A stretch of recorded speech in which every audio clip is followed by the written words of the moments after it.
এটি অনেক মজাদার একটি চিংড়ি মাছের বড়া। আর এখন অনেক ছোট ছোট চিংড়ি মাছগুলা অনেক কম দামে পাওয়া যাচ্ছে। খুব সহজভাবে কিভাবে এই রেসিপিটি তৈরি করা যায় চলুন দেখে নিই। হ্যালো ভিউয়ার্স, আসসালামু আলাইকুম। সবাই কেমন আছেন? আলহামদুলিল্লাহ, আমিও ভালো আছি। আমার আজকের রেসিপি হচ্ছে কুচু চিংড়ির বড়া।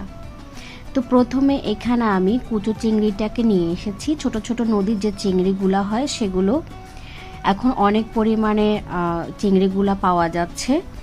তো এগুলো ভালো করে বেছে নিচ্ছি, কারণ এখানে অনেক রকমের ছোট মাছ কাঁকড়া থাকে। তো ওগুলো সব কিছু ময়লা টয়লাগুলো ফেলে দিয়ে তারপর সুন্দর করে বেছে নিচ্ছি।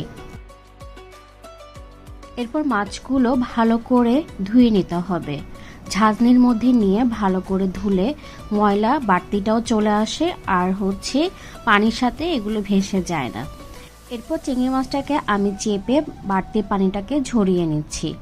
এই চিংড়ি মাছটা আমি আজকে না বেটেই তৈরি করব বড়া। আপনারা চাইলে পাটায় বেটে এই চিংড়ি মাছের বড়াটা করতে পারেন।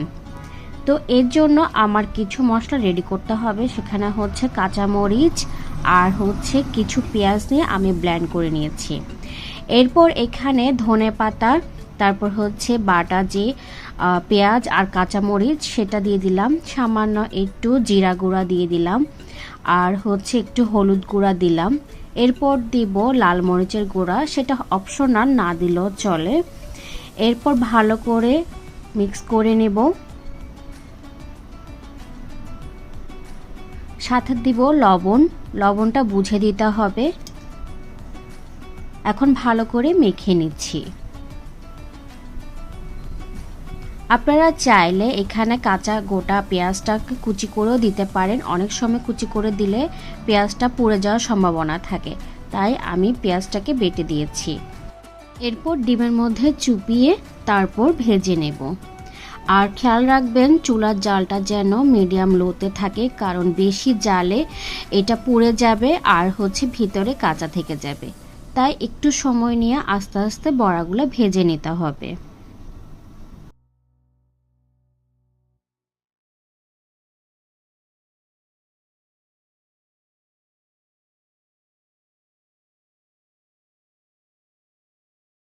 বড়াগুলো ভাজা হয়ে গিয়েছে, এখন আমি টিস্যু পেপারে তুলে নিচ্ছি।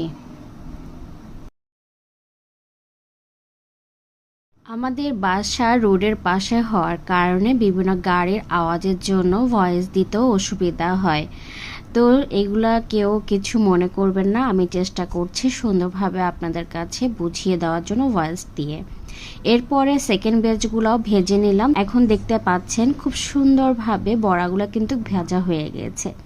গরম ভাতের সাথে কিন্তু এই ভাজা বড়াগুলো অতুলনীয়। সবাইকে অনেক ধন্যবাদ।